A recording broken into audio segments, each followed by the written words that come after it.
Buena semana para todos. Bueno, comenzamos a hablar de Devarim. La parashá de la semana es una parashá que seguramente nos va a transformar, nos va a cambiar. Hay tantas cosas en esta parashá, hay tantos temas. Y parashá Devarim podíamos titularla como las palabras que preparan una nueva generación. La lectura de la parashá está en este nuevo libro que comienza Devarim, Deuteronomio 1:1 hasta el capítulo 3:22. Tiene una haftará, la porción de los profetas Isaías, capítulo 1, del versículo 1 al 27. Este es un Shabbat Jasón, la visión de Isaías. Entonces, las palabras de Devarim significa palabras. Pero en hebreo ocurre algo extraordinario. La palabra davar significa simultáneamente palabra, asunto, acontecimiento, realidad o cosa. En la mentalidad hebrea la palabra nunca es solamente sonido, es algo que produce realidad. Y en la parashá anterior ya hablamos algo de esto. Por eso el último libro de la Torá no comienza con milagros, comienza con palabras, creando realidad. Los sabios dicen, la primera generación salió de Egipto por milagros. Desde Nisán venimos viendo que el pueblo no tenía méritos, que no hizo nada, simplemente los milagros del Eterno, con mano poderosa o mano fuerte lo sacó de Egipto. La segunda entrada a la tierra por medio de la enseñanza. Es decir, la primera generación salió por milagros, la segunda entra a la tierra por medio de la enseñanza. Ahora Moisés deja de ser el libertador y se convierte en maestro. ¿Por qué Devarim es tan especial? Este libro es tan especial. El llamado Mishneh Torah, la repetición de la Torah. Pero no es una repetición mecánica, es la explicación del corazón de la Torah. De Devarim, la Torah ya no solo da mandamientos, forma la conciencia moral del pueblo. Para ubicarnos en el contexto de este Devarim, de lo que está pasando, han pasado ya 40 años. Toda la generación del Éxodo ha muerto, excepto Moisés, Josué y Caleb. Ya murió Aarón, murió Miriam y murieron toda la generación que había salido de Egipto. Frente a Moisés hay jóvenes que no vivieron, por ejemplo, que no vieron las plagas, que no vieron abrirse el Mar Rojo, que no vieron el Sinaí, y necesitan apropiarse de la historia para no repetir los errores de sus padres. Por eso Devarim no mira solamente hacia atrás, mira hacia adelante. Y en esta parashá tenemos unos grandes temas en esta parashá. Por ejemplo, el primer tema que tenemos es las últimas palabras de Moisés. Capítulo 1, versículos del 1 al 5. Toda la parashá es un largo discurso. Y no es casualidad. Antes de morir, Moisés habla.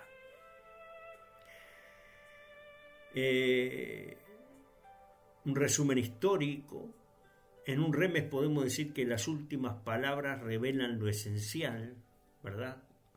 De alguien que va a morir, alguien que va a partir. Las últimas palabras van a revelar lo esencial.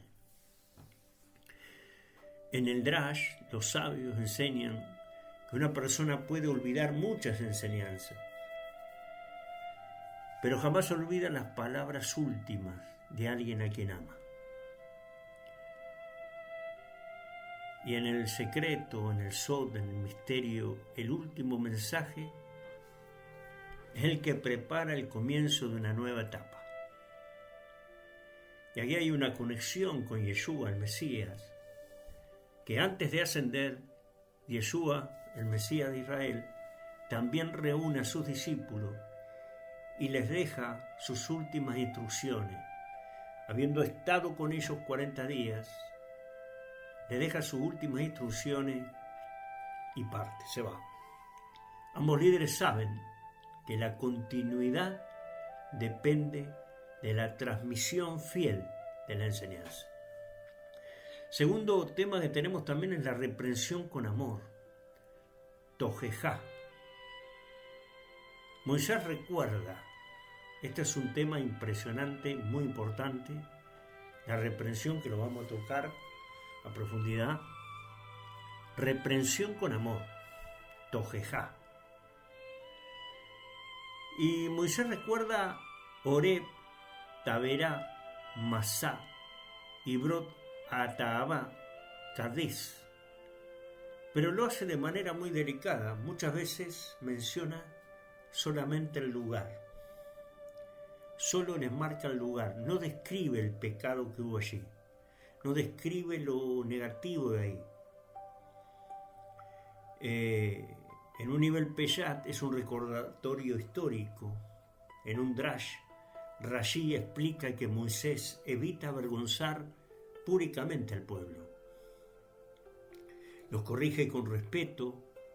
Los sabios aprenden de aquí que la corrección debe buscar restaurar, no humillar. La verdad sin amor hiere, y el amor sin verdad no transforma. Yeshua corrige muchas veces, pero incluso cuando reprende, busca llamar al arrepentimiento, no destruir la dignidad de las personas. El otro tercer tema es ya basta de este monte. Capítulo 1, versículo 6, dice que Dios dice: bastante habéis permanecido en este monte. En un remes podemos interpretar que existe un tiempo para aprender y otro para caminar, o para cumplir lo aprendido, para practicar lo aprendido. En un Drash, el Sinaí era maravilloso, pero Israel no fue llamado a vivir permanentemente en el monte. La revelación debía convertirse en obediencia, en práctica, en una vida constante. Muchos aman los congresos, los retiros, las experiencias, pero Dios pregunta: ¿cuándo comenzarás a vivir lo que aprendiste? Los discípulos quisieron quedarse en el monte de la transfiguración. Usted se acordará de ello. Y Yeshua los hizo descender. La gloria del monte debía transformar el valle, debía transformar la ciudad. Cuarto tema, la delegación del liderazgo, el delegar. Y Moisés recuerda cómo nombró jueces, y la enseñanza que tuvo es que nadie puede cargar solo el pueblo de Dios. En una interpretación remes, delegar no es perder autoridad, sino es multiplicarla, sería agrandar. Eso es autoridad. Es delegar, es multiplicar la autoridad. El Mesías formó y forma discípulos. no hace todo él mismo. Él nos manda a pedir, pidan que mande obreros a las mies, porque grande es la mies y muy pocos los obreros. Él no andaba con que hacerlo él solo. El quinto tema es el pecado de los espías. Ahí va a tocar, Moisés vuelve sobre este episodio, pero ahora enfatiza algo diferente. En una interpretación Peshat, la generación anterior rechazó entrar, no quiso entrar. En el Drash no fue un problema militar, no era que iban a perder una batalla o que la iban a... No, fue un problema de confianza, de bitajón, de no confiar ni creer en que el Dios poderoso tenía preparado una victoria. En el Sod o en el secreto podemos interpretar que toda promesa exige un salto de fe. Tenés que ejercer la fe aunque el Eterno te haya prometido. Aunque haya una promesa en el medio, exige un salto de fe. Y Yeshua le dijo a Pedro que saliera de la barca, o Pedro sale de la barca. Toda fe madura requiere abandonar una falsa seguridad. Tenía que salir. Y si no lo miraba, se hundía. Sexto, nos va a hablar un tema que es la generación que lloró. Dice en la escritura, que ya lo vimos en otras parashas anteriores, que el pueblo lloró toda la noche. Los sabios relacionan este llanto con el 9 de Ab, Tisha B'Av. Y Dios habría dicho, vosotros llorasteis sin causa, yo fijaré para este día un llanto por generaciones. Y es lo que Apaz, lo que comenzó en el 17 de Tammuz, ese día, el 9, que es cuando llegaron los espías y dieron ese informe negativo y lloraron el pueblo, eso va a ser el 9 de Ab, el 9 de este mes. La tradición conecta con este día de destrucción del primero y segundo templo y muchas otras cosas más que pasaron ese día. Decretó Dios un día, ¿verdad?, donde llorarían de verdad. Entonces, el miedo injustificado puede generar consecuencias duraderas. Después vamos a ver un tema que es el séptimo tema, el desierto como escuela, que también está para allá, nos va a traer. Y Moisés recuerda todo el camino. No habla del desierto como castigo únicamente, habla del proceso. Habla de un proceso, el desierto como proceso. En una interpretación remés, Dios forma antes de entregar. Si Dios tiene algo para ti, primero te va a formar, va a crear ese vaso, ese recipiente para que vos puedas contener eso que tiene para vos. En el misterio, en el Sod, el desierto vacía al hombre para que Dios pueda llenarlo. Es muy bueno. El octavo tema nos va a hablar de Edom, Moab y Amón. Edom, Moab y Amón.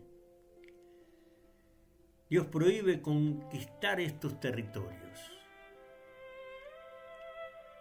Y la enseñanza que nos va a dejar es que no toda batalla debe pelearse. En una interpretación drash, los sabios enseñan que el discernimiento espiritual consiste también en saber cuándo detenerse.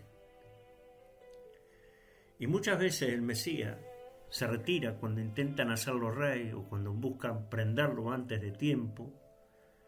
No toda confrontación es voluntad de Dios.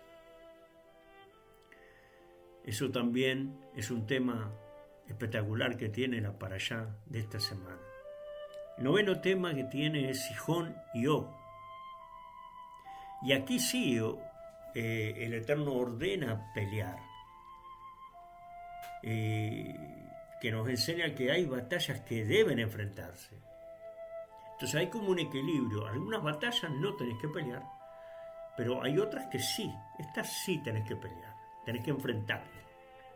Y en una interpretación Reme podemos ver que la madurez consiste en distinguir entre las guerras que Dios prohíbe y las que Dios ordena. En el tema número 10 es el tema donde ya Josué debe prepararse. Y Moisés fortalece a Josué, porque Josué no quería perder a su líder, perder a Moisés.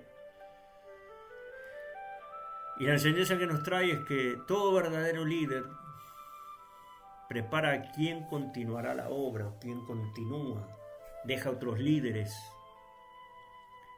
Y Yeshua dedica más tiempo a formar discípulos que a hacer milagros, porque los milagros impresionan. Los discípulos transforman generaciones. Entonces, los grandes temas que vamos a ir viendo, y los vamos a ir desarrollando uno a uno. Primer tema que vamos a desarrollar, el poder de recordar correctamente. ¿Por qué Dios hace memoria del pasado? El segundo tema que vamos a ver es cómo corregir sin destruir. La reprensión con honra.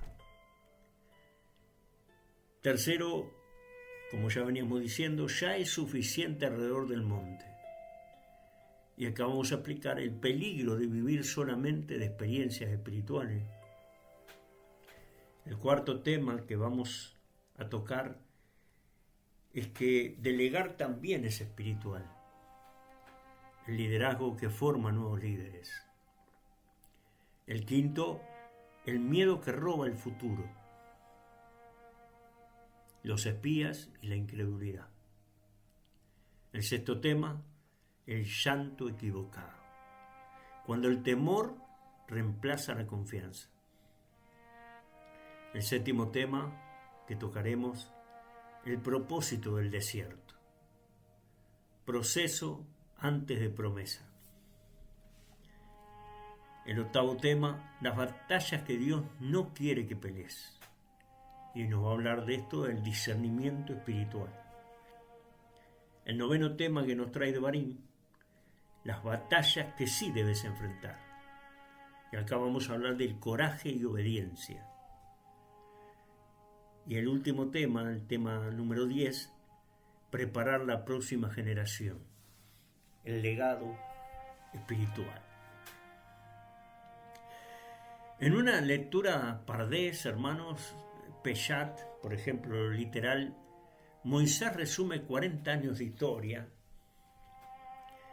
y en una interpretación Remes, la memoria no existe para producir culpa, existe para producir sabiduría, y es lo que Moisés está haciendo. Muchos van a decir, bueno, después lo vamos a tocar, el por qué ahora él va a enseñar y ahora va a corregir. ¿Qué estuvo haciendo 40 años antes? ¿Por qué no vino antes? Y eso lo vamos a explicar. En el Drash, el mayor enemigo de la nueva generación era repetir los errores del anterior. Por eso Moisés enseña antes de conquistar, para que no cometan los mismos errores. En el Sod, en el misterio de Devarim, es el libro donde la voz de Moisés adquiere un protagonismo singular, no porque deje de hablar Dios, sino porque la palabra del siervo ha sido moldeada hasta reflejar la voluntad divina. La tradición ve aquí una imagen del ideal humano, una vida tan unida a la Torá que hablar conforme a ella se convierte en algo natural. Hay una conexión en esta parasha de Devarim con Yeshua, evidentemente. Devarim tiene una relación especial con el ministerio de Yeshua. Y Yeshua, estando en el desierto, cuando es tentado por el adversario, Las tres respuestas de Yeshua provienen precisamente del libro de Devarim. No cita Bereshit, Génesis, no cita Salmos, cita Devarim, Deuteronomio. ¿Por qué? Porque Devarim, Deuteronomio, enseña cómo vivir fielmente cuando se atraviesa un desierto. Segundo, el nuevo Moisés, así como Moisés pronuncia un largo discurso antes de morir, y Yeshua también tiene un discurso allí en el Sermón del Monte, como una exposición de la Torá llevada a su plenitud. No la reemplaza, la lleva al corazón. Tercero, el legado. Moisés prepara a Josué, a Yoshua, y Yeshua prepara a sus discípulos. Ambos entienden que la misión del Eterno continúa más allá de la vida de un solo líder. Tiene que haber una continuidad. Para concluir, los sabios preguntan, ¿por qué el libro se llama Devarim? Se llama palabras, y no milagros, no conquistas o promesas. Porque los milagros pueden sacar a un hombre de Egipto, pero las palabras de la Torá forman un hombre capaz de vivir en la tierra prometida. El pueblo que salió de Egipto necesitó ver el mar abrirse. El pueblo que entra en Canaán necesita aprender a escuchar. Y esa sigue siendo la diferencia entre una fe infantil y una fe madura. La fe infantil busca milagros. La fe madura vive de la palabra. Por eso Devarim es mucho más que un resumen histórico. Es el testamento espiritual de Moisés. Es el corazón de un pastor que sabe que no cruzará el Jordán, pero que desea que el pueblo sí lo haga. Y ese mismo corazón se refleja en Yeshua, quien también preparó a sus discípulos para continuar la misión. La gran pregunta de Devarim sigue resonando hoy.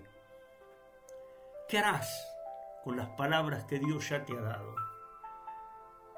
Porque, como enseña este libro, el futuro del pueblo nunca dependió solamente de la tierra que tenía delante, sino de la palabra que llevaba dentro.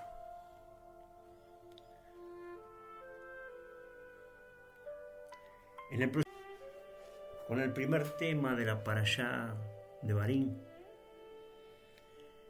el poder de recordar correctamente. Devarim 1:1. Comenzamos así la parashá de Devarim, dividiéndole por algunos temas importantes que tiene. Y en este tema es ¿por qué Dios hace memoria del pasado? No toda memoria sana.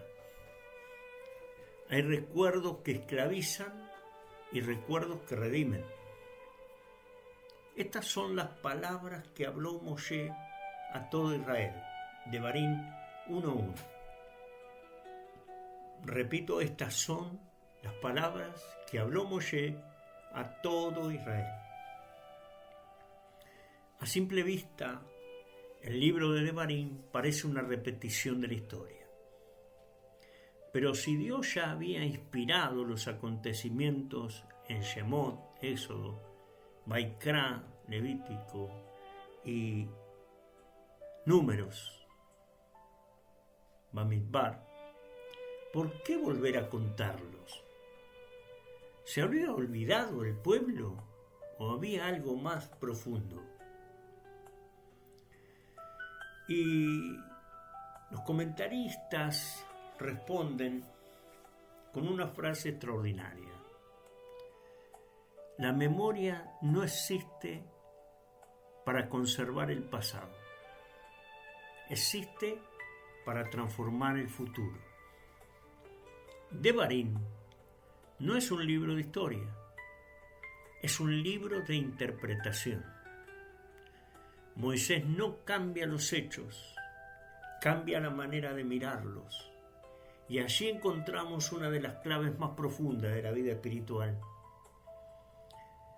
Porque en alguna parasha anterior hablamos de la vista, de cómo ves y cómo interpretás.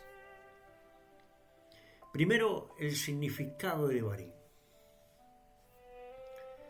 El libro comienza diciendo, estas son las palabras.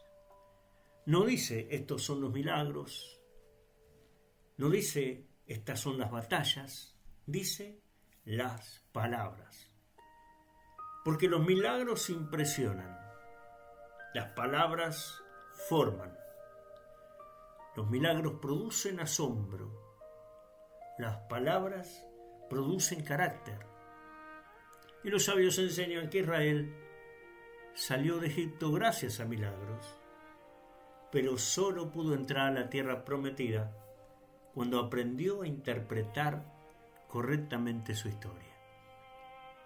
Segundo, Dios no borra el pasado. Hay algo llamativo. Moisés recuerda el becerro de oro, los espías, las quejas, las rebeliones. Podría haber dicho, olvidemos todo eso, pero no. ¿Por qué? ¿Por qué no puede olvidar? Porque Dios nunca sana mediante el olvido. Sana mediante la redención del recuerdo. Tercero, la diferencia entre recordar y revivir. Un rabino escribió una idea profunda. El judaísmo es la religión de la memoria, no de la nostalgia. Y es una gran diferencia. ¿Qué diferencia? La nostalgia quiere volver. La memoria quiere aprender. Israel jamás debía olvidar Egipto, pero tampoco debía desear regresar. Recordar no significa quedarse atrapado. Significa extraer sabiduría, aprender de ello. Cuarto, ¿por qué Moisés no humilla al pueblo? En Devarim ocurre algo hermoso. Cuando Moisés menciona los pecados, muchas veces no los describe, solo menciona los lugares. Sisá, Taberá, Masá, Ibrot, Atabá. Rashi explica, el comentarista Rashi explica, Moisés no quiso avergonzarlos, les recordó el pecado sin exponerlos. Y aquí aparece una enseñanza inmensa. El objetivo de la memoria no es producir vergüenza, es producir transformación.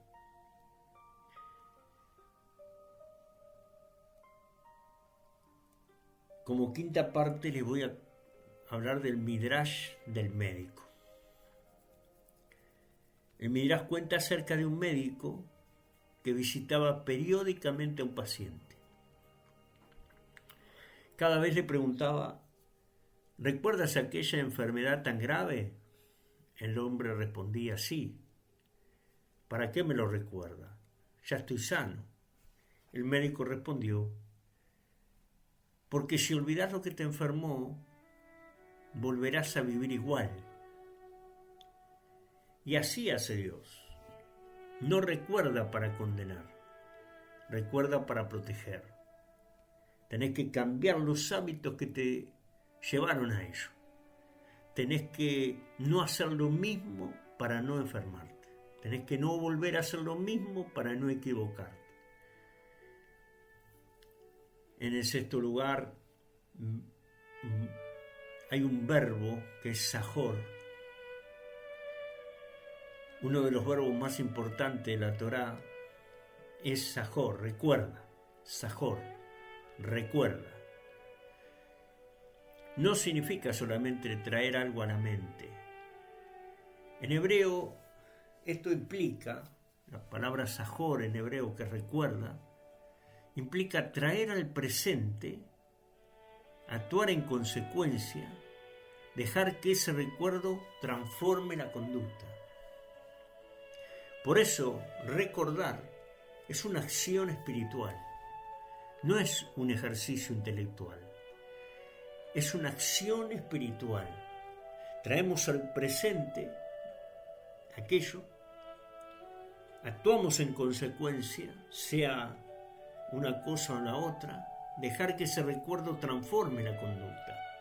Si vemos que algo estuvo mal, que tenemos que arreglar, que tuvimos que ver cómo se equivocaron, nosotros tenemos que decidir y actuar en consecuencia de una manera diferente, que transforme nuestra conducta a cambiar. En el séptimo, los grandes, recuerda de la Torá.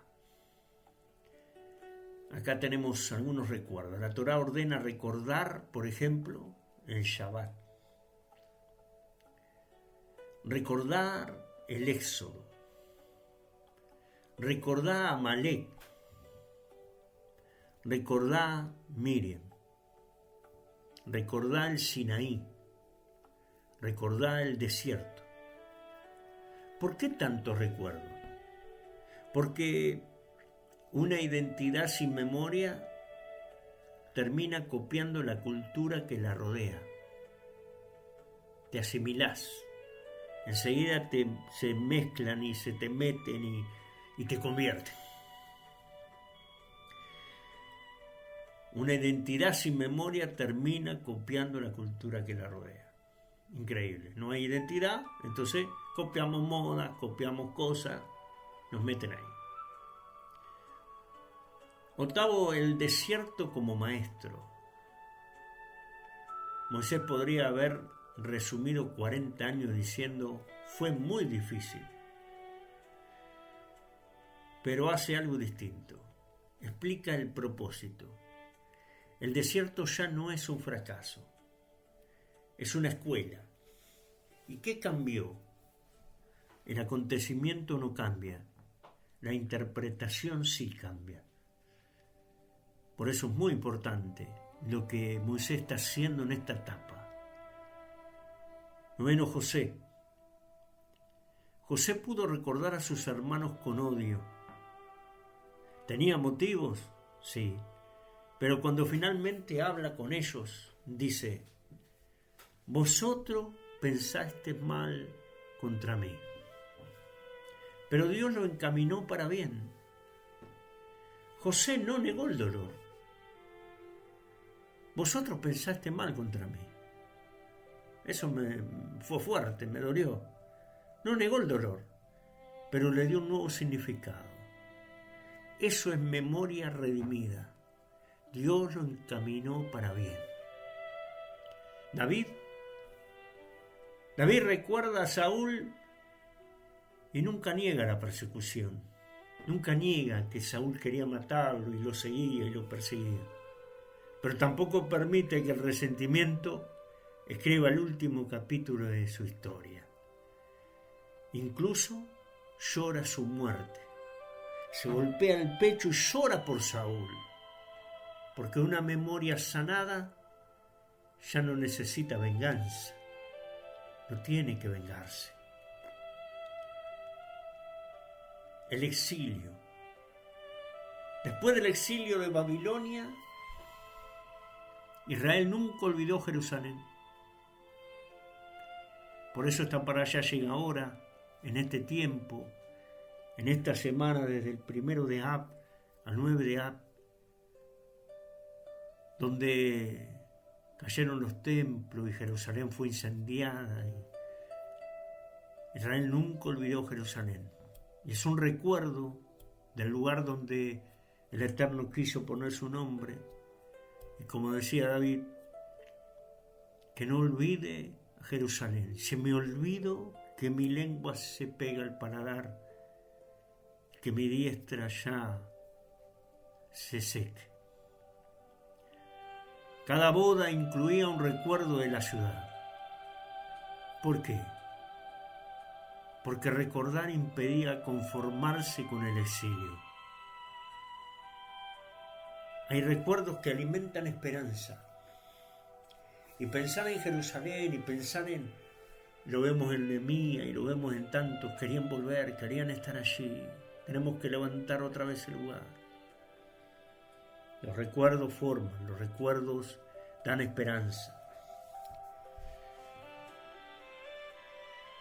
Como punto 12, el Baal Shem Tov decía, el recuerdo más peligroso no es el del pecado. Es olvidar cuánto te ama Dios.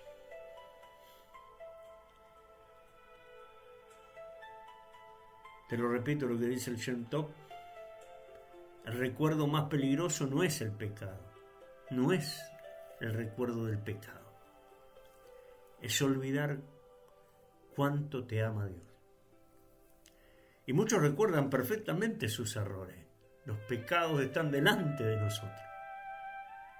Pero olvidan todas las veces que Dios los sostuvo, que Dios los guardó, que Dios les tuvo paciencia y que te amó. Eso también es memoria deformada.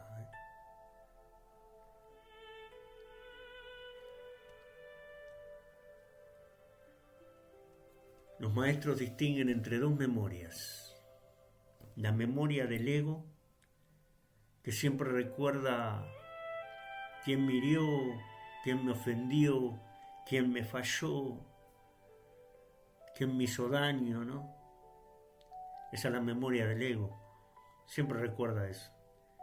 Pero está la memoria de la Neshama, la memoria del alma, que recuerda cómo Dios me levantó, cómo me sostuvo, cómo me perdonó.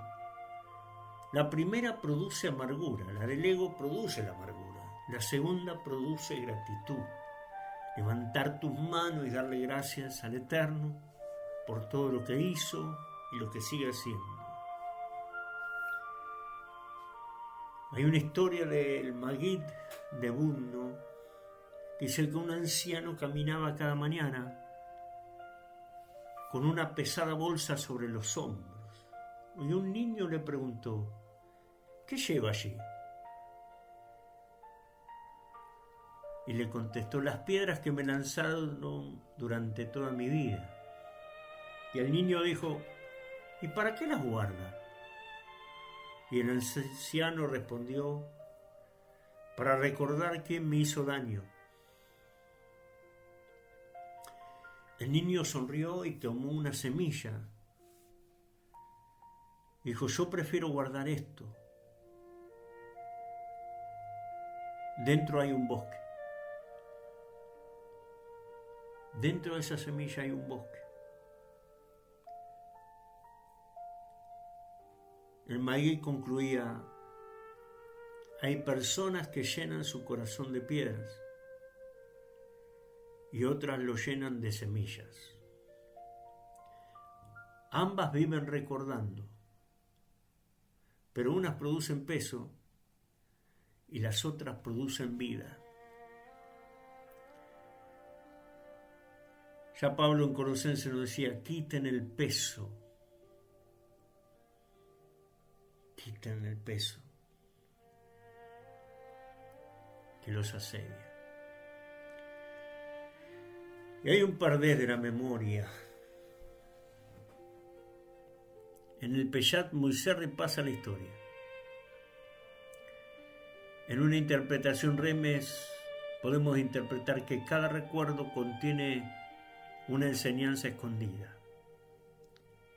Que en el Drash, que el verdadero fracaso no fue caer, fue no aprender.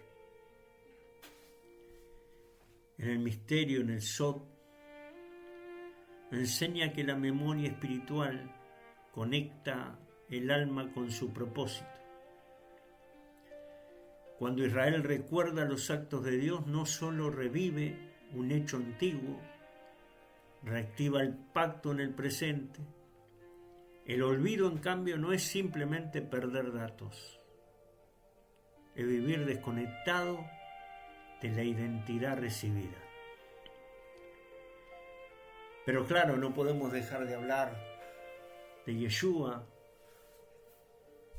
y la memoria, porque Yeshua nunca dijo, olviden. Dijo, haced esto en memoria de mí. La cena no es un simple recuerdo histórico, es una memoria viva. Y cada generación vuelve a participar del acto redentor. Es el mismo principio del Seder de Pesaj. No se trata solo de decir, Dios sacó a nuestros padres, sino, Dios nos sacó, Dios me sacó también. La memoria bíblica hace presente la obra de Dios. Pedro, después de negar 3 veces al Maestro, Pedro podía quedar atrapado en la culpa. Pero el resucitado no borra su pasado, lo redime. Le pregunta 3 veces, ¿me amas? No para humillarlo, sino para sanar exactamente el lugar donde había caído. Eso hace el Eterno con nuestra memoria. No la elimina, la transforma. Y Rab Shaul recuerda haber perseguido a la comunidad de creyentes. Nunca lo oculta. Él nunca lo negó. Pero tampoco vive condenado por ello. Su pasado se convierte en testimonio de la gracia. La memoria deja de acusarlo y comienza a glorificar a Dios. ¿De dónde me sacó? Mirá de dónde vengo. Hay una historia jasídica que dice, un discípulo preguntó, Maestro, ¿cómo sé si Dios ya sanó un recuerdo? Y el rabino respondió, cuando puedes contarlo sin que vuelva a gobernarte. Y el discípulo insistió, ¿entonces nunca se olvida? Y el rabino respondió, no, simplemente deja de doler como antes y comienza a enseñar. Maravillosa la historia, maravillosa. El peligro de recordar mal. En el desierto Israel dijo, en Egipto comíamos bien. Qué memoria selectiva que tenían, ¿no? Olvidaron los ladrillos, olvidaron los látigos, olvidaron los hijos arrojados al Nilo. Recordaron solamente los pepinos y los melones, los ajos, la cebolla. Recordaron la comida. Selectivos para recordar algo bueno, pero olvidarnos de todo lo demás. Y así funciona muchas veces el corazón humano. Idealiza el pasado cuando el presente se vuelve difícil. Por eso Moisés vuelve a contar la historia, para que la memoria no sea manipulada por las emociones. Los sabios dicen, Dios mira hacia adelante, pero nos hace mirar hacia atrás. ¿Por qué? Porque el futuro se construye con las lecciones del pasado, no con el peso del pasado, con las lecciones del pasado, no con el peso. El enemigo utiliza los recuerdos para decir, no cambiarás, ya no hay arreglo, ya no hay remedio, y utiliza los mismos recuerdos para decir, mira todo lo que ya hice contigo. Hay una conexión con el Brit Hadashah, y hay un detalle extraordinario, que cuando Yeshua es tentado en el desierto, responde 3 veces, citando en el libro de Devarim. ¿Por qué precisamente Devarim, Deuteronomio? Porque es el libro de la memoria. Mientras Israel había olvidado quién era durante su paso por el desierto, Yeshua recuerda perfectamente las palabras del Padre y permanece fiel. Donde el primer pueblo tropezó por olvidar, el Mesías vence recordando. Vence recordando, no olvidando. La victoria espiritual comienza con una memoria alimentada por la verdad de Dios.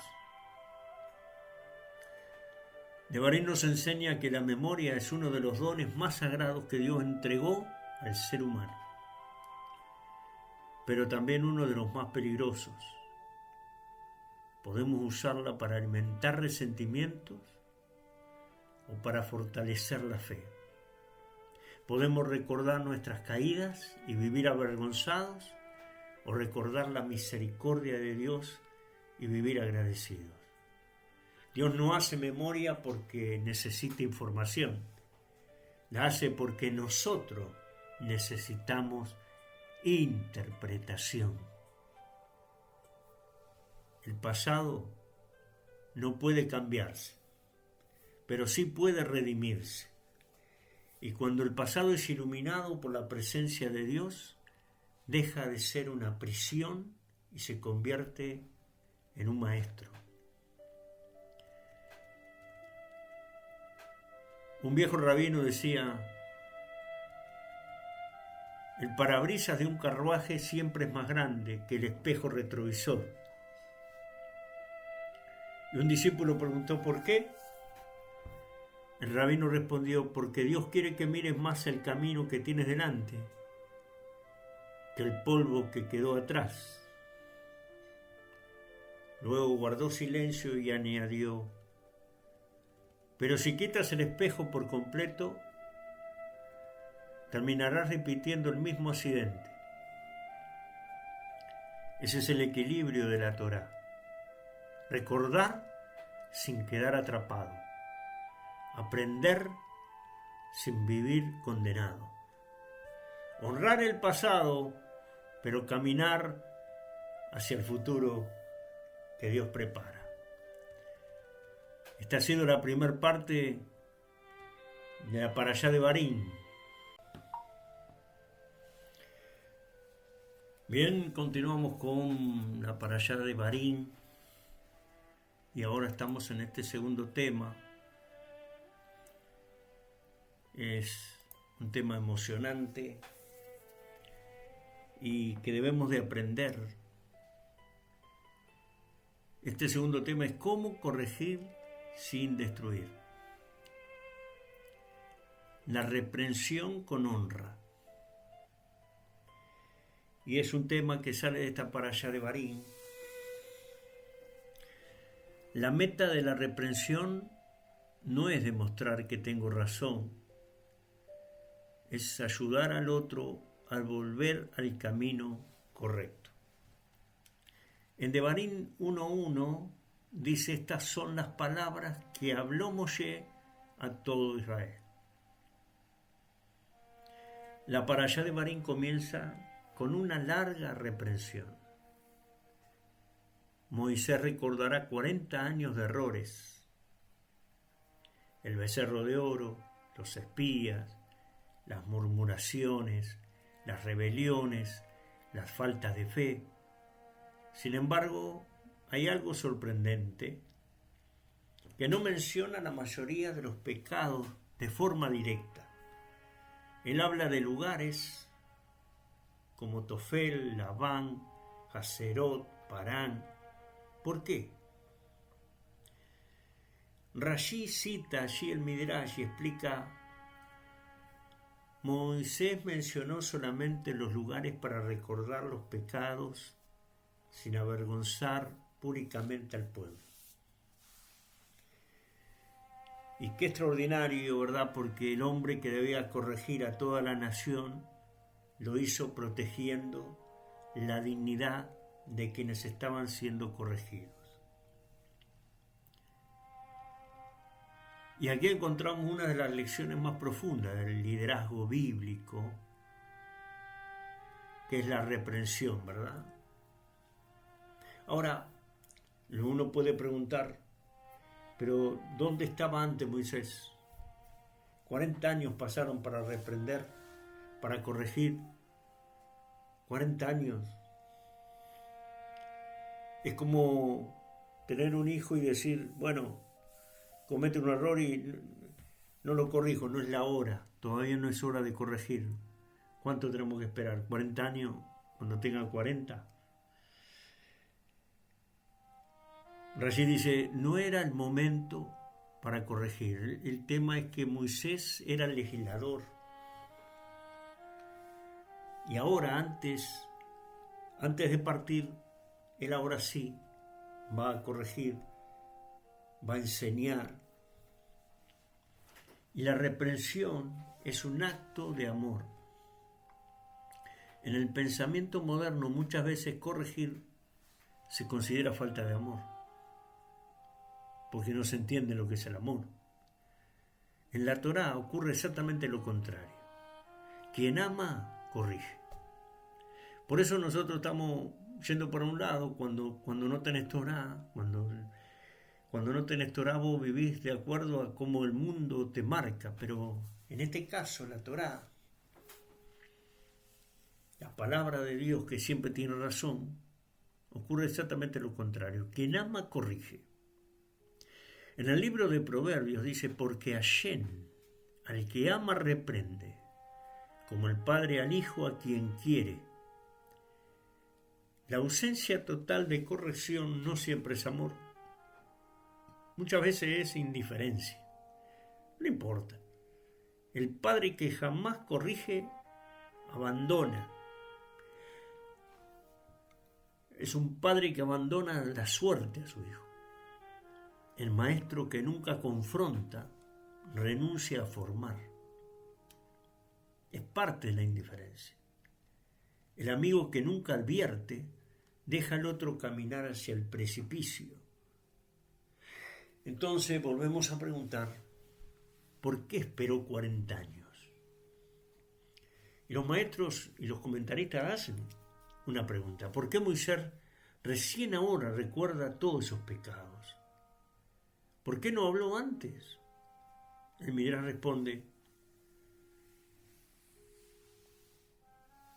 porque no era el momento, porque estaba cerca de morir. Por eso no quería que el pueblo sintiera que cada vez que lo veía era para recibir un reproche. Y esto es muy importante porque a veces nos pasamos de roca y vivimos reprochando y reprochando. Rabí Akiva extrae un principio, dice, reprende 1 o 2 veces, no conviertas la reprensión en la identidad de la relación. Y qué sabiduría, porque hay personas que solo saben relacionarse corrigiendo. Cada conversación termina siendo una crítica, y eso no forma discípulos, produce un cansancio. La diferencia entre acusar y corregir. Acusar mira el pasado, corregir construye el futuro. Acusar dice así eres, corregir dice sé que puedes llegar a ser mejor. La acusación etiqueta. La reprensión bíblica abre una puerta. Rashi nos habla del honor del otro. Rashi explica que Moisés usó nombres geográficos porque Israel entendería la alusión, pero evitaría la humillación pública. Y aquí nace un principio enorme. La verdad nunca necesita humillar para ser verdad.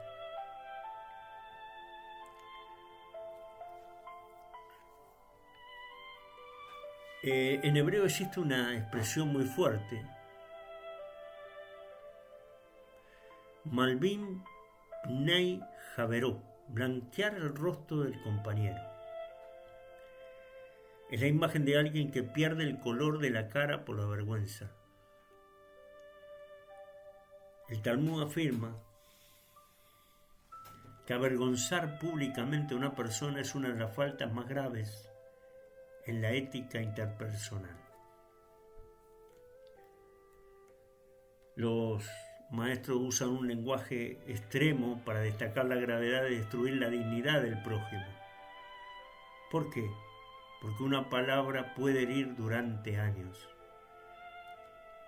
Por eso Yeshua termina diciendo en Brit Hadashah que aquel que le diga estúpido a alguien es digno del infierno, porque lo está humillando, ¿verdad?, públicamente.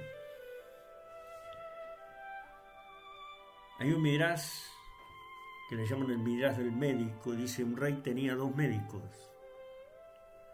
Uno decía: estás enfermo, no hay esperanza. Y el otro decía: estás enfermo, pero juntos vamos a vencer esta enfermedad. Los 2 dijeron la verdad, solo uno sanó, porque la forma también comunica. Es como lo decís también. Natán y David, este es uno de los ejemplos más brillantes del Tanaj. Después del pecado con Betsabé, el profeta Natán no entra diciendo adúltero, asesino, no entra gritando así, cuenta una historia. Había un hombre rico y un pobre.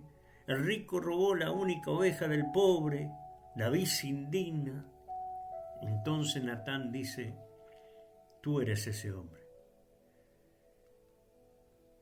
¡Qué pedagogía extraordinaria! ¡Qué enseñanza! Natán permitió que David descubriera la verdad antes de escuchar la acusación. La conciencia despertó antes que la defensa. Tenemos otro caso como Abigail. David estaba dispuesto a destruir la casa de Nabal. Abigail sale al encuentro y no comienza diciéndole: está fuera de control. Primero honra su llamado. Reconoce quién será él en el futuro. Después lo corrige. Le recuerda que un rey no debe actuar movido por la venganza. David escucha. Valoramos eso de David también. Lo escuchó.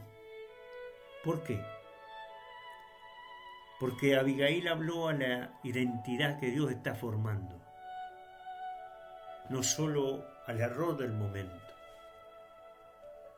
Y eso es muy importante, que vos no pierdas de vista lo que está formando allí, que un error no va a cambiar ese futuro. Aarón, cuando el pueblo construye el becerro de oro, Moisés confronta. Aarón, en cambio, será recordado por la tradición como alguien que buscaba hacer las paces entre las personas. Él era un conciliador. Y el tratado de Pirkei Avot dice: sé de los discípulos de Aarón, ama la paz, busca la paz, ama a las criaturas y acércalas a la Torá. Esto es muy importante, porque dice: acércalas a la Torá. Nosotros tenemos que acercar a la gente a la Torá, no bajar la Torá a la gente. No se acomoda la Torá a las personas. Las personas tendrán que acercarse a la Torá y acomodarse ellas a la Torá. Pero no dice acercarlas a la Torá golpeándolas. Dice: primero ama, después acerca. Hay un midrash que se llama el midrash de la vela. Y el midrash pregunta: ¿cómo se enciende una vela? Acercando otra llama, no golpeando la mecha. Así también se despierta el alma. La reprensión no consiste en apagar, consiste en encender. Y el Baal Shem Tov enseñaba: antes de corregir el defecto de otro, pregunta por qué Dios permitió que tú lo vieras. Y esto es algo tremendo. tremendo, que a mí me impresionó desde la primera vez que lo leí. Antes de corregir el defecto de otro, preguntá por qué Dios permitió que tú lo vieras. Quizá para ayudarte a corregir algo parecido en ti. La reprensión comienza con humildad, no con superioridad. Cada persona debe llevar 2 papeles en los bolsillos, dijo un rabino. En uno debe estar escrito: por mí fue creado el mundo.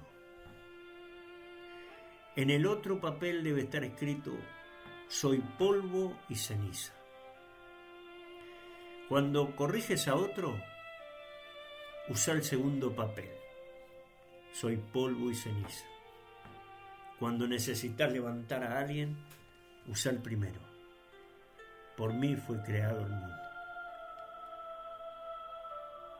Entonces tenemos una interpretación de la reprensión. Y en el Peyá podemos ver que Moisés recuerda los errores. En el Remes vemos que no menciona directamente los pecados, sino que los sugiere. En el Drash, la forma de corregir es parte de la corrección. Y en el misterio, en el Sod, enseña que las palabras pueden abrir o cerrar el corazón, que una reprensión pronunciada con arrogancia fortalece las defensas del ego, pero una reprensión nacida del amor abre espacio para que la luz de la verdad sea recibida. El mismo contenido puede producir rechazo o transformación según el espíritu con que se comunica. Yeshua corrige constantemente, pero observemos cómo lo hace. Con Pedro, como ya hemos dicho varias veces, después de negarlo 3 veces, comienza diciendo: me fallaste. No comienza así. No comienza diciendo: me fallaste, Pedro. Me negaste 3 veces. Tenías razón cuando te lo dije. ¿Te das cuenta? No dice eso. Pregunta. Él viene y pregunta: ¿me amas? Le pregunta 3 veces. No porque ignorara la caída, sino porque quería restaurar el lugar exacto donde Pedro había sido herido. Después añade: apacienta mis ovejas. Primero restaura, luego encomienda la misión. La mujer sorprendida en adulterio, todos quieren condenarla. Yeshua guarda silencio, escribe en el suelo, uno por uno se marcha, finalmente dice: ni yo te condeno. Vete y no peques más. Observemos el equilibrio. No aprueba el pecado, pero tampoco destruye a la persona. Esa es la reprensión con honra, hermano. Rav Shaul escribe: restaurad al que ha caído con espíritu de mansedumbre. No dice humíllenlo, no dice expónganlo, dice restaurar. En griego, el verbo usado se emplea para acomodar un hueso fracturado. Corregir es como reducir una fractura. Duele, pero el objetivo es que el miembro vuelva a cumplir su función. Maestro tenía 2 alumnos. El primero cometía un error y el maestro gritaba delante de todos. El muchacho aprendía a esconder sus fallas. El segundo cometía el mismo error. El maestro lo invitaba a caminar y mientras paseaba le decía: creo que eres mejor que esto. El alumno lloró y cambió. La vergüenza puede modificar la conducta por un tiempo, pero el honor transforma el corazón.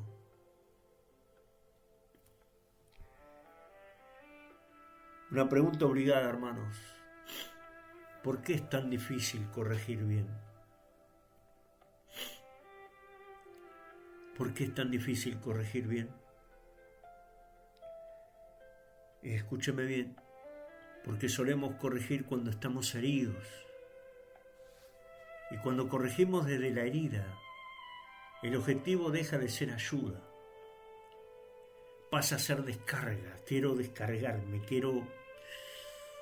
Y Moisés esperó 40 años. No habló desde el enojo, habló desde el amor. Y eso cambió todo.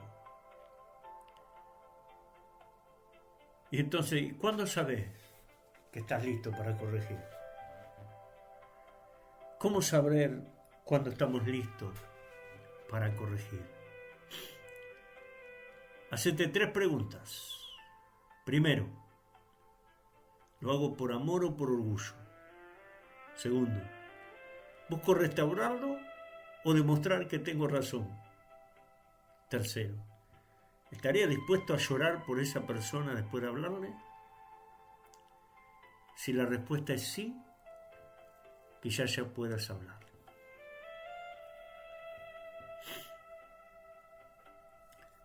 Un discípulo preguntó: Maestro, ¿cómo sé si mi reprensión viene de Dios?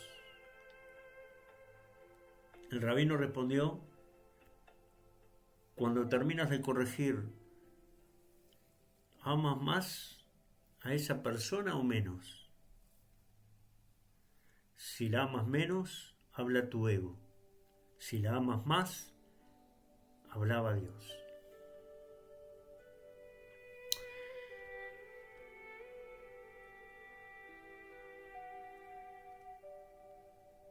Escuché un día que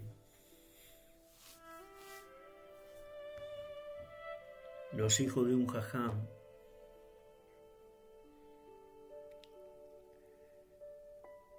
jugaban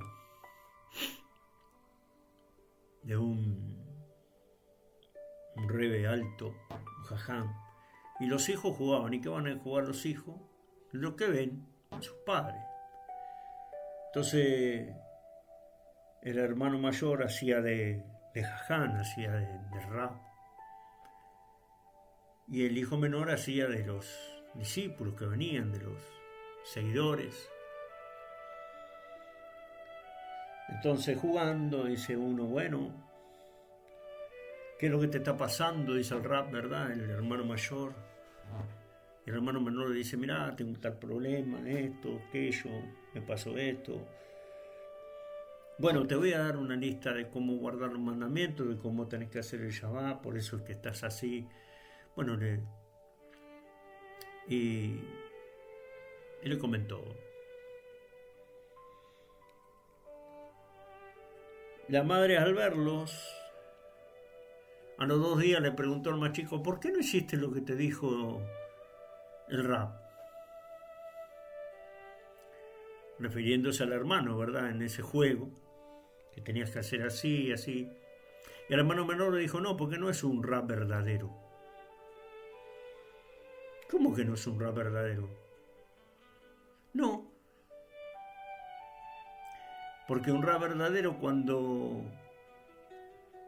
le contás la dificultad, le contás el problema, le contás eso, suspira primero antes de decirte algo. Él veía al padre suspirar.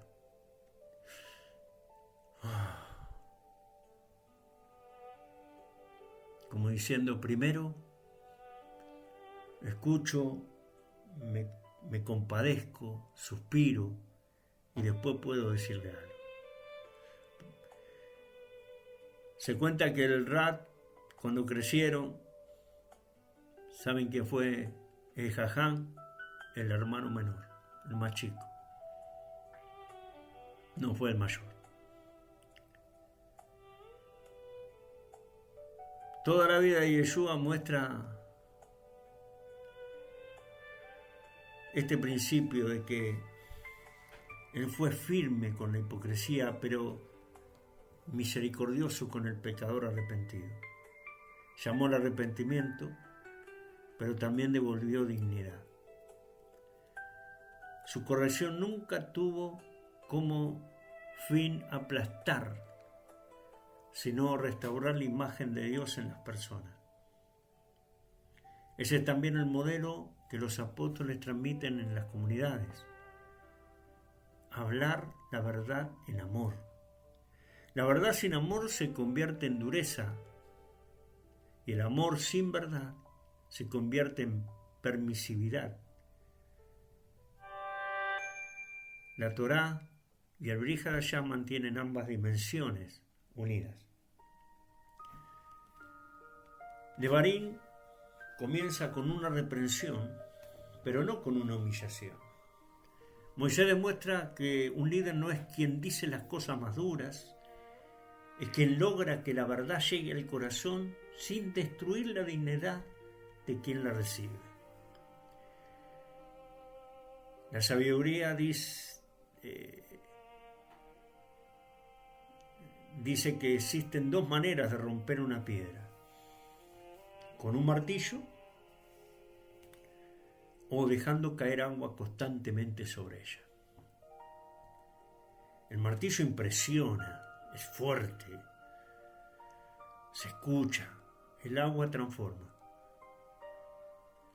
El agua es constante.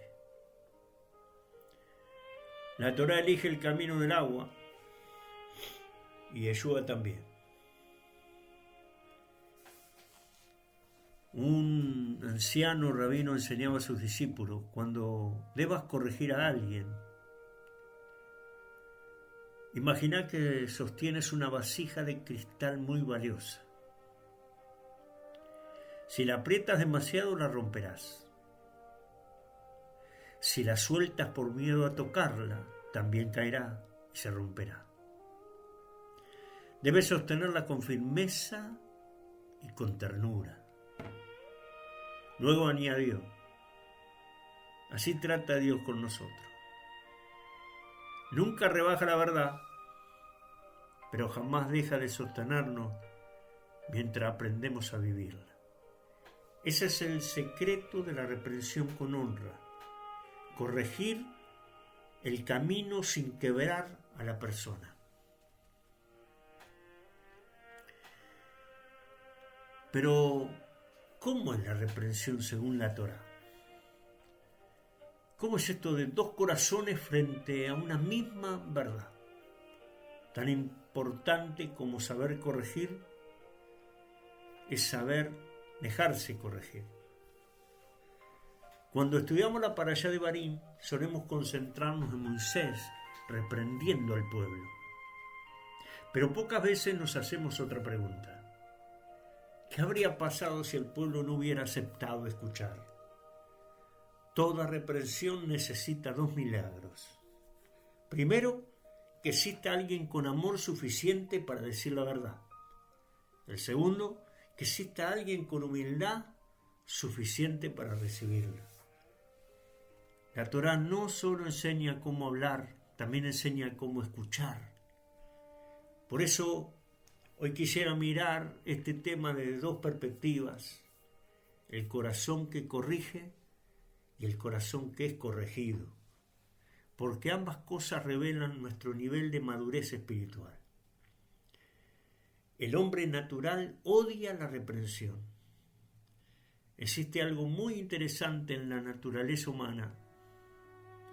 Nadie se enoja cuando el médico le dice: tiene colesterol. Nadie responde: ¿quién sos vos para decirme eso? ¿Por qué? Porque sabemos que el médico está intentando salvarnos. Pero cuando alguien señala un defecto de nuestro carácter, automáticamente levantamos defensas. ¿Por qué? Porque el ego interpreta la corrección como un ataque, mientras que el alma reconoce como una oportunidad. Y aquí comienza toda la diferencia. ¿Por qué nos cuesta tanto recibir una corrección?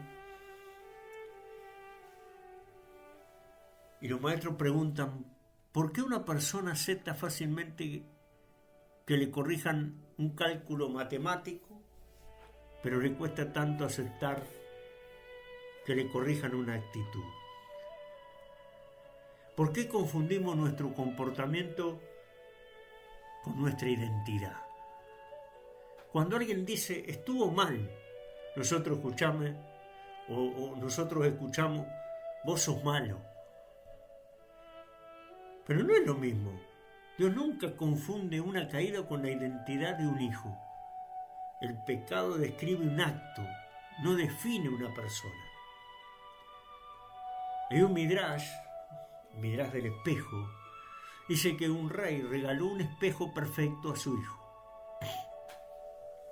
Cada mañana el príncipe lo miraba. Un día comenzó a enojarse. Este espejo está roto. El sirviente preguntó, ¿por qué? Porque siempre me muestra las manchas de mi rostro. Y el anciano respondió, el espejo no produce las manchas, las revela. Romper el espejo no limpia la cara. Y así es la reprensión. No crea el problema, lo pone en evidencia. El sabio ama la reprensión. El proverbio dice, reprende al sabio y te amará. Qué extraño. ¿Quién ama que lo corrijan? ¿Quién ama que lo corrijan? Y la respuesta es el que ama más la verdad que su orgullo. ¿Amás más la verdad que el orgullo? Porque existen dos clases de personas. La primera quiere tener razón y la segunda quiere crecer. El primero discute, el segundo escucha. Entonces aquí tenemos a Moisés y el pueblo. Y hay un detalle impresionante. Israel escucha todo el discurso de Devarim, no interrumpe, no responde, no protesta. ¿Por qué? Porque después de 40 años comprendieron que Moisés no hablaba para descargar su enojo, hablaba para preparar su futuro. Y cuando sabes que alguien te ama, la corrección deja de sentirse como un ataque. David, este hombre que supo recibir la reprensión, como ya dijimos, con el profeta Natán. Natán cuenta una parábola, David se indigna, entonces escucha las palabras, tú eres el hombre. Imagínese ese momento, David era rey, podía mandar matar al profeta, nadie habría podido impedírselo, sin embargo responde, he pecado contra Hashem. No discute, no busca excusas, no culpa a Betsabé, no culpa a la presión del liderazgo, no culpa a su infancia, asume su responsabilidad. Los sabios dicen que en ese instante David fue más grande que cuando derrotó a Goliat. Porque es más fácil vencer a un gigante que vencer al propio ego. Claro, el rey Saúl es el contraste, ¿verdad? Cuando el profeta Samuel reprende a Saúl por no obedecer completamente el mandato divino, Saúl responde, el pueblo tuvo la culpa. Guardamos lo mejor para ofrecer sacrificios. Siempre hay una explicación, siempre hay una justificación, siempre hay otro responsable. David dijo, he pecado. Saúl dijo, tengo motivos. Uno perdió el reino, el otro perdió la comunión. La diferencia no fue solamente el pecado, fue la respuesta a la corrección. La tradición de nuestros maestros y la reprensión dice algo muy fuerte. Así como existe una misbah, un mandamiento de decir aquello que será escuchado, también existe una misvá, un mandamiento de no decir aquello que ciertamente no será escuchado. Esto no significa abandonar al otro, significa reconocer que una persona cerrada no puede ser transformada por la fuerza. La verdad necesita una puerta abierta, el corazón. Entonces, ¿cómo recibir una corrección? Primero, escuchá hasta el final. Nuestro primer impulso es interrumpir, defendernos, explicarnos. El sabio primero escucha, después responde. Segundo, preguntá antes de discutir. ¿Podrías explicarme mejor? Esa pregunta ya desarma el orgullo. Tercero, buscar la parte de verdad. Aunque el otro se exprese mal, ¿hay algo que Dios quiera mostrarme? Rabí Salanter decía, aunque el mensajero sea imperfecto, el mensaje puede venir del cielo. ¡Qué profundidad! Lo repito, aunque el mensajero sea imperfecto, el mensaje puede venir del cielo. Cuarto paso, orar antes de reaccionar. Y muchos arruinan relaciones porque responden en 5 segundos algo que debieron presentar primero delante de Dios. Quinto, agradecer. No porque sea agradable la corrección, sino porque alguien tuvo el valor de ayudarte a crecer, porque alguien te ama. Y si la corrección es injusta, y aquí surge otra pregunta. ¿Y si quien me corrige está equivocado? Entonces los sabios responden, aún así, examina tu corazón. Porque Dios puede usar incluso una crítica injusta para enseñarte humildad, para enseñarte paciencia o discernimiento. David escuchó los insultos de Simei y dijo, quizá Hashem le dijo que me maldijera. No afirmó que Simei tuviera razón, pero tampoco desperdició la ocasión para examinarse. Ahora la otra perspectiva. ¿Cómo corregir a alguien? Hablamos de cómo escuchar, de cómo ser corregido, cómo corregir a alguien. Porque esta todavía es más difícil. Porque cualquiera puede señalar un error.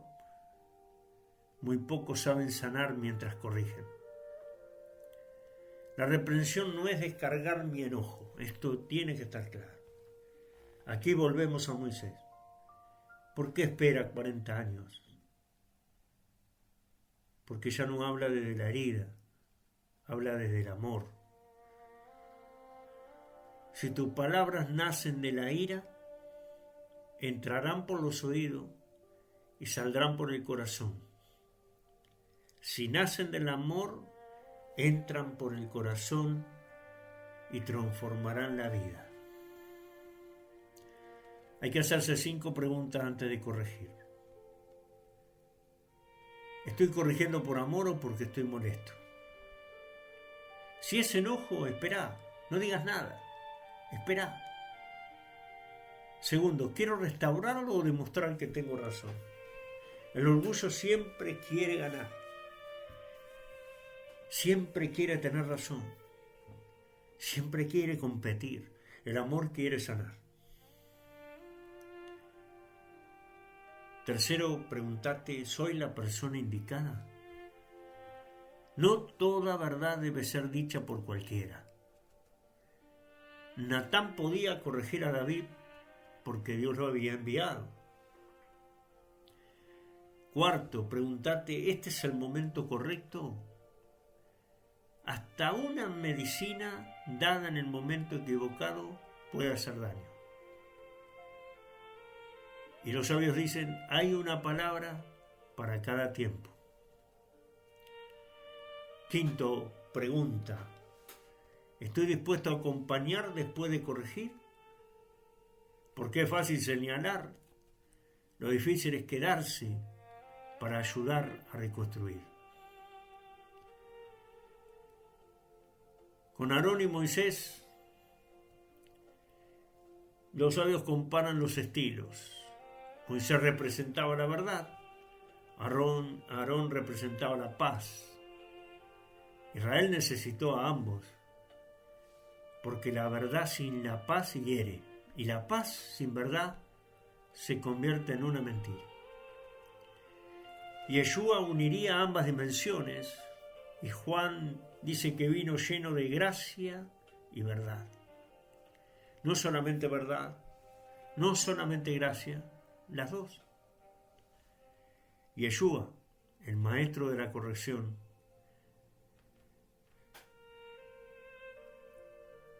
corrige a Pedro, primero lo llama por su nombre, luego le señala el error, finalmente le entrega una misión. Con la mujer sorprendida en adulterio, primero la protege, luego la confronta, finalmente le abre un futuro. Vete y no peques más. Nunca reduce a la persona a su peor decisión. Siempre separa el pecado del pecador. Hay un midrash que se llama El jardinero, y un discípulo preguntó, ¿cómo corrige Dios? El maestro lo llevó a un viñedo, el jardinero estaba podando una vid, el joven dijo, la está lastimando.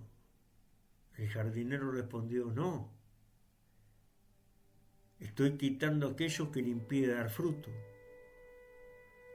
Entonces el rabino dijo, esa es la diferencia entre un verdugo y un jardinero. El verdugo corta para destruir. El jardinero poda para que haya más vida. La reprensión de Dios siempre es poda, nunca mutilación.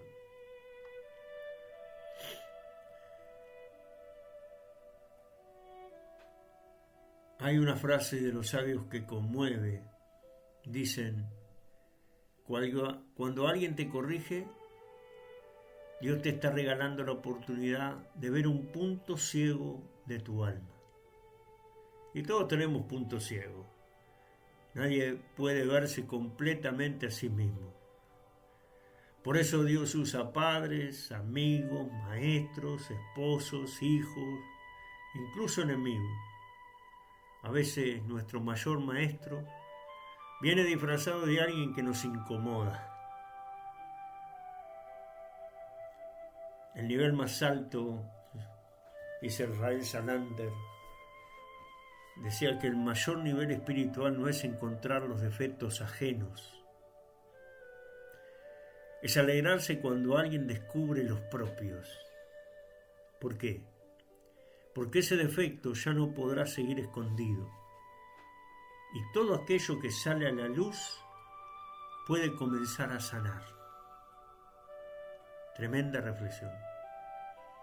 Salanter, impresionante, el padre del Musar, el padre de la reflexión final. Hay dos oraciones que todo discípulo debería aprender. Cuando soy corregido, Señor, dame un corazón suficientemente humilde para escuchar aquello que mi orgullo no quiere oír. Y cuando debo corregir, Señor, que mis palabras nunca nazcan de mi enojo, sino de tu amor. Que quien me escuche no salga sintiéndose aplastado, sino invitado a volver a ti. Porque al final, la verdadera reprensión nunca busca producir culpa, busca producir regreso, y eso es exactamente el significado de Teshuvá. No es simplemente arrepentirse, es volver al Padre Y toda corrección que no conduzca a ese regreso todavía no ha alcanzado el corazón de la Torá. Los rabinos cuentan que un anciano tenía 2 llaves colgadas en su casa. Y un discípulo le preguntó, ¿por qué guarda 2 llaves si ambas abren la misma puerta? Y el anciano respondió, no abren la misma puerta. Una abre el corazón del que habla, la otra abre el corazón del que escucha. Y luego añadió, muchos aprenden a usar la primera, muy pocos aprenden a usar la segunda. Porque el reino de Dios no crece solamente cuando sabemos enseñar la verdad, sino cuando tenemos la humildad de dejar que esa verdad nos transforme primero a nosotros. Esa fue la grandeza de Moisés al hablar, de David al escuchar y de Yeshua al unir perfectamente la verdad con la gracia. Que el Eterno nos bendiga. Este ha sido el segundo tema de esta parashá de Barim. Corregir, el poder de recordar y el corregir, ¿verdad? De recibir la corrección, de reprender. En el próximo estaremos dando el tercer tema que tenemos de esta parashá de Barim. Que el Eterno los bendiga, que sigan creciendo en su estudio, fortaleciendo, orando, buscándole y aprendiendo de cada palabra que nos ayude a ser cada vez más acorde a su Torá, más acorde a su voluntad. De esta parashá tremenda, esta parashá, que son las palabras que preparan a una nueva generación. Que el Eterno los bendiga, que siga usando vuestras vidas, que siga preparándolos en el nombre de bendito y de nuestro Mesías Yeshua. Amén.